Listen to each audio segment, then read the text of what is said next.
Hello વિદ્યાર્થી મિત્રો, ગુજરાત સ્ટડીમાં આપ સર્વે વિદ્યાર્થી મિત્રોનું સ્વાગત છે। આજે આપણે વાત કરીશું મુખ્યત્વે બે ટોપિક વિશે, જેની અંદર સૌપ્રથમ વાત કરીશું પ્રીવિયસ મેરિટ એનાલિસિસ, એટલે કે પ્રીવિયસ જે ડીવી કટ ઓફ રહ્યું હતું એનું આપણે એનાલિસિસ સાથે આ વખતે કેટલું ડીવી બાદ મેરિટ ફાઇનલ જઈ શકે તેના વિશે ચર્ચા કરીશું। ત્યારબાદ આપણે વાત કરીશું ઓફિશિયલ ડીવી કટ ઓફ બાદ ફાઇનલ મેરિટ કેટલું હાઈ જઈ શકે છે, એટલે કે ગઈ વખતની સરખામણી શું આ વખતે પણ વધારે પડતું ડીવી કટ ઓફ બાદ વધારે પડતું હાઈ જશે અથવા તો લો રહેશે, તેના વિશે આપણે ડિટેલ્સની અંદર આ વિડીયોની અંદર ચર્ચા કરીશું। તો તમે આપણા વિડીયોની અંદર આપણી ચેનલની અંદર નવા હોય તો સબસ્ક્રાઇબ કરવાનું ભૂલતા નહીં।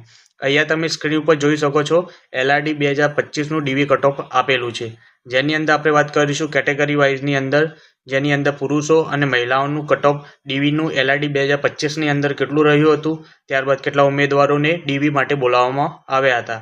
જેની અંદર સૌપ્રથમ આપણે વાત કરીશું જનરલની અંદર। જનરલ પુરુષની અંદર 120.50 ડીવી ગઈ વખતે અટક્યું હતું, મહિલાઓની અંદર 98.25। અહીંયા જે વખતે ગઈ વખતે 2025ની અંદર કુલ 10,333 ઉમેદવારો ડીવી માટે બોલાવવામાં આવ્યા હતા, જે અંદાજે જગ્યાના 2 ગણા બોલાવવામાં આવ્યા હતા। એટલે કે વાત કરીએ category wise EWS, SCBC, SC અને ST કેટેગરીની અંદર પણ જગ્યાના 2 ગણા ઉમેદવારોને ડીવી માટે બોલાવવામાં આવ્યા હતા, પરંતુ આ વખતે કંઈક અલગ જ ભરતી બોર્ડ દ્વારા કરવામાં આવ્યું છે, જેની અંદર EWSની અંદર 94.50, મહિલાઓની અંદર 80.50, જેની અંદર 2,781 એટલે જગ્યાના ડબલ બોલાવવામાં 2025ની અંદર ડીવી માટે બોલાવવામાં આવ્યા હતા। એ જ રીતે SCBCનું 109.75, મહિલાઓની અંદર 80.25, એ રીતે 5,737 વિદ્યાર્થી મિત્રોને ડીવી માટે 2025માં બોલાવવામાં આવ્યા હતા। SC કેટેગરીની અંદર 94.75 ડીવી કટ ઓફ, મહિલાઓની અંદર 80.50, એમ 1631 જેટલા સ્ટુડન્ટને ડીવી માટે બોલાવવામાં આવ્યા હતા। એ જ રીતે વાત કરીએ ST કેટેગરી, જેની અંદર 80.50 પુરુષોની અંદર, મહિલાઓની અંદર 80, એમ 1682 જેટલા વિદ્યાર્થી મિત્રોને LRD 2025ની અંદર ડીવી માટે બોલાવવામાં આવ્યા હતા। એટલે કે વાત કરીએ કે જગ્યાના 2 ગણા એટલે કે અંદાજે 24,000 આજુબાજુ LRD 2025ની અંદર ડીવી વેરિફિકેશન માટે વિદ્યાર્થીઓને બોલાવવામાં આવ્યા હતા। પરંતુ આપણે વાત કરીએ, હવે સ્ક્રીન ઉપર તમે જોઈ શકો છો LRD 2025ની અંદર ડીવી એટલે કે ડીવી બાદ મેરિટ વધારે પડતું હાઈ રહ્યું હતું, જેના ઘણા બધા કારણો હતા। કારણ કે વાત કરીએ કેટેગરી વાઇઝની અંદર એ ધરખમ એવો વધારો ડીવી બાદ ફાઇનલ મેરિટની અંદર જોવા મળ્યો હતો। તો ઘણા બધા વિદ્યાર્થી મિત્રોને આ વખતે પણ એવી શંકા છે કે શું આ વખતે પણ ગઈ વખતની જેમ વધારે પડતું હાઈ મેરિટ જશે, એટલે કે એના દરેક પ્રકારના ડાઉટ આપણે આ વિડીયોની અંદર દૂર કરીશું અને ડિટેલ્સની અંદર તમને માહિતી આપીશ। જો વાત કરીએ અને રીઝન્સની અંદર સૌપ્રથમ વાત કરીએ કેટેગરી વાઇઝ જોવા જઈએ, ગઈ વખતે 2 ગણા ડીવી માટે બોલાવવામાં આવ્યા હતા, એટલે કે આ વખતે કેટેગરી વાઇઝ ડબલ બોલાવવામાં આવ્યા નથી। એ જ રીતે વાત કરીએ બીજું એક કારણ પણ હતું કે જગ્યા 2026ની સરખામણીએ 2025ની અંદર જગ્યા એક પ્રમાણમાં ઓછી હતી, જેના આધારે પણ કહી શકાય કે મેરિટ એ ડીવી બાદ એ હાઈ રહ્યું હતું, એ પણ એક રીઝન ગણી શકાય। એ જ રીતે આપણે વાત કરીએ કે ત્રીજું રીઝન કયું હોઈ શકે, તો LRD બાદ PSIનું રિઝલ્ટ ગઈ વખતે આપવામાં આવ્યું હતું, જેની કારણે 472 જેટલી જગ્યાઓ એ LRDની અંદર કોમન ઉમેદવારોના આધારે જગ્યાઓ એટલી બગડી હતી। ત્યારબાદ ચોથું રીઝન એ પણ કહી શકાય, ગઈ વખતે કોમ્પિટિશન એટલે પરીક્ષાનું જે લેવલ હતું એ પ્રમાણે વધારે વિદ્યાર્થીઓ વચ્ચે સ્પર્ધા હતી, જેના કારણે પણ મેરિટ હાઈ રહ્યું હતું। તમે જોઈ શકો સ્ક્રીન ઉપર આ 4-5 એવા કારણો હતા કે ગઈ વખતે ડીવી બાદ વધારે પડતું હાઈ મેરિટ રહ્યું હતું, પરંતુ આ વખતે શું મેરિટ આ વખતે પણ શું હાઈ રહેશે 2026ની અંદર, એ તમામ માહિતી હું તમને વિડીયોના અંત સુધી તમે બન્યા રહો, હું તમને તમામ પ્રકારની માહિતી આપીશ। તો વાત કરીએ 2026માં નહીં રહે એનું કારણ છે એ આપણે આગળની અંદર વિડીયોની અંદર જાણીએ। જેની અંદર સૌપ્રથમ આપણે વાત કરીએ કે LRD 2026ની અંદર એટલે કે આ વખતે કટ ઓફ ડીવી માટેનું કેટલું રહ્યું છે, તમે સ્ક્રીન ઉપર જોઈ શકો છો। ઘણા બધા વિદ્યાર્થીઓને એવું પણ થતું હોય છે ગઈ વખતની સરખામણી આ વખતે ડીવી માટેનું જે કટ ઓફ છે ગઈ વખતની સરખામણી ખૂબ જ હાઈ છે, પરંતુ વિદ્યાર્થી મિત્રો મેરિટ વધારે ઊંચું નહીં જાય, જેના ઘણા બધા કારણો છે, હું તમને જણાવીશ। જનરલની અંદર આ વખતે વાત કરીએ પુરુષમાં 125, મહિલાઓની અંદર 104.75, જેમાં 10,901 વિદ્યાર્થી મિત્રો એટલે કે જગ્યાના જનરલની અંદર 2 ગણા વિદ્યાર્થી મિત્રોને બોલાવવામાં આવ્યા છે।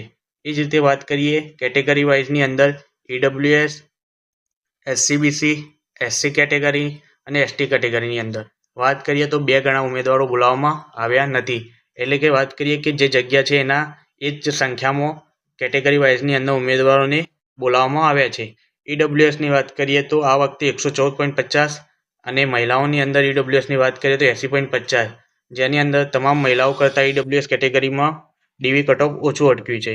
એસસીબીસીની અંદર આ વખતે 119.25, જ્યારે મહિલાઓની અંદર 98.50. એ જ રીતે વાત કરીએ એસસી કેટેગરી, જેની અંદર તમે જોઈ શકો છો 113.75 પુરુષો અને મહિલાઓની અંદર 94.50. હવે આપણે વાત કરીએ એસટી કેટેગરી.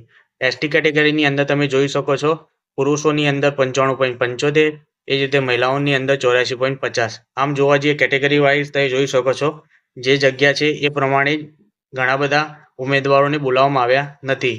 એટલે કે ઈડબ્લ્યુએસની અંદર જે રીતે વાત કરીએ 1356, જ્યારે 1301 બોલાવવામાં આવ્યા છે.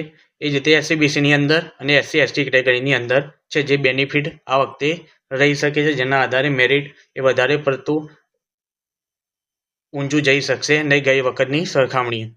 એટલે કે આ મેરિટની અંદર વધુમાં વધુ કેટલું જઈ શકે છે એ તમે વિડીયોની અંદર અંત સુધી બન્યા રહો, અને એના કારણો શું છે એ વિડીયોમાં આગળ હું તમને જણાવીશ. અને ફાઇનલ મેરિટ આ વખતે એલઆરડી 2026નું ડીવી બાદ કેટલું રહેશે હું તમને બતાવીશ. એના પહેલાં તમે સ્ક્રીન ઉપર જોઈ શકો છો આ વખતે વાત કરીએ એલઆરડી 2026ની અંદર કુલ ટોટલ કેટલી વેકન્સી હતી તો 12,733. એ જ રીતે આપણે વાત કરીએ કે ડીવી માટે કેટલા બોલાવવામાં આવે છે 18,000. તો વિદ્યાર્થી મિત્રો આ વખતે મેરિટ વધારે હાઈ ને જવાના ઘણા બધા કારણો છે, કારણ કે આ વખતે ઘણા જગ્યાએ દોઢ ગણા બોલાવવામાં આવ્યા છે.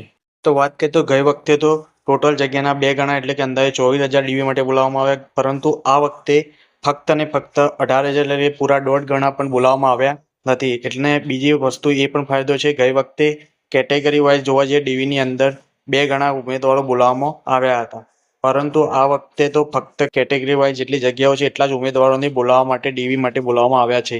તો ગઈ વખતની સરખામણીએ જોવા જઈએ તો આ વખતે ફાઇનલ મેરિટ એ વધારે પડતું ઊંચું નહીં જાય, જેના કારણે આ ડીવી કટ ઓફ છે એનાથી અંદાજે 4 થી 5-6 માર્ક્સ જ અપ જઈ શકે છે. જેના આધારે કહી શકાય તો આ વખતે ઘણા બધા વિદ્યાર્થી મિત્રોને એ બીજો પણ ફાયદો થશે કે પીએસઆઈનું ફાઇનલ મેરિટ જો એલઆરડી પહેલાં આપી દેવામાં આવશે તો ચોખ્ખો ફાયદો એલઆરડીના વિદ્યાર્થી મિત્રોને થશે. જેના કારણે કહી શકાય તો આ વખતે ફાઇનલ મેરિટ એ ઘણા બધા કારણોના લીધે હાઈ જશે નહીં. હવે આપણે આગળ વાત કરીશું કે શું આ વખતે ફાઇનલ મેરિટ કેટલું જશે, તો હું અંદાજે કહી શકું છું ડીવી બાદ 4 થી 6 માર્ક્સ જેટલા વધી શકે છે. આ એક અંદાજો છે વિદ્યાર્થી મિત્રો. વધુમાં વધુ જો વાત કરીએ તો 4 થી 5 માર્ક્સ અપ જઈ શકે છે, પરંતુ આનાથી નીચું પણ રહી શકે છે. એટલે કે 4 થી 6 માર્ક્સ કરતાં 5 માર્ક્સ અથવા તો એનાથી વધારે પડતું હાઈ જશે નહીં. જે રીતે ગઈ વખતે 15, 20, 25 માર્ક્સ અપ રહ્યું હતું, પરંતુ આ વખતે એ રીતે નહીં રહે. સ્ક્રીન પર હવે તમે જોઈ શકો છો વિદ્યાર્થી મિત્રો, આ રહ્યું એલઆરડી 2026નું ફાઇનલ મેરિટ, જેની અંદર આ કેટેગરી વાઇઝ મેરિટ આપેલું છે. આ લાસ્ટ મેરિટ છે, જેની અંદર જનરલમાં 131 થી 132, મહિલાઓની અંદર વાત કરીએ તો 108. એ જ રીતે વાત કરીએ કેટેગરી વાઇઝ વાત કરીએ તો ઈડબ્લ્યુએસ પુરુષની અંદર 118, મહિલાઓની અંદર 81.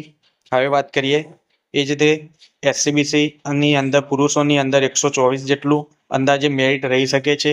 એ જ રીતે વાત કરીએ મહિલાઓની અંદર આ વખતે એસસીબીસીની અંદર 101 ફાઇનલ મેરિટ રહી શકે છે. એ જ રીતે વાત કરીએ એસસી કેટેગરીની અંદર 119 પુરુષોની અંદર ફાઇનલ મેરિટ, મહિલાઓની અંદર 99. એ જ રીતે વાત કરીએ એસટી કેટેગરીની અંદર તો પુરુષોનું 100ની આજુબાજુ, એ જ રીતે મહિલાઓની અંદર 85ની આજુબાજુ રહી શકે છે. વિદ્યાર્થી મિત્રો વાત કરું તો આ એલઆરડી 2026નું ફાઇનલ મેરિટ આના આજુબાજુ રહી શકે છે, પરંતુ વિદ્યાર્થી મિત્રો આનાથી +2 માર્ક્સ ગણીને ચાલવા. જો તમારે આની આજુબાજુ માર્ક્સ થતા હોય તો 100% તમે ફાઇનલ મેરિટની અંદર છેલ્લે તમને એસઆરપીએફ પણ મળવાની પૂરેપૂરી શક્યતાઓ 100% રહેલી છે. વિદ્યાર્થી મિત્રો આની અંદર થોડું વધઘટ થઈ શકે છે, પરંતુ તમે જોઈ શકો છો આની આજુબાજુ ફાઇનલ મેરિટ એલઆરડી 2026નું રહેશે. એ ચોક્કસથી હું તમને 100% ખાતરી આપી શકું છું, કારણ કે વિદ્યાર્થી મિત્રો આ વખતે માત્ર 18,000 ડીવી કટ ઓફ માટે બોલાવવામાં આવ્યા છે, જેના આધારે કહી શકાય કે મેરિટ વધારે પડતું 15, 20, 25 માર્ક જેટલું હાઈ જશે નહીં, અને ઓપ્ટ આઉટ પણ જો વધારે પ્રમાણમાં થશે એટલે જેના કારણે આ વખતે એલઆરડી ફાઇનલ મેરિટ એ વધારે પડતું ડીવી કરતાં હાઈ જશે નહીં. જે તમને હું સ્ક્રીન ઉપર જણાવ્યું એ પ્રમાણે જ આની આજુબાજુ મેરિટ 100% શક્યતાઓ રહેલી છે. વિદ્યાર્થી મિત્રો થેન્ક યુ સો મચ. આપણા વિડીયોની અંદર તમે અંત સુધી બન્યા રહ્યા. ગુજરાત સ્ટડી ચેનલની અંદર તમને આ વિડીયો ગમતા હોય તો લાઇક કરવાનું ભૂલતા નહીં, અને આપણી ચેનલની અંદર નવા હોય તો સબસ્ક્રાઈબ કરો. હવે આપણે મળીશું નેક્સ્ટ અપડેટની સાથે. અને એક નવા માહિતીની સાથે નેક્સ્ટ વિડીયોની અંદર. ધન્યવાદ વિદ્યાર્થી મિત્રો. હવે મળીએ નેક્સ્ટ વિડીયોની અંદર.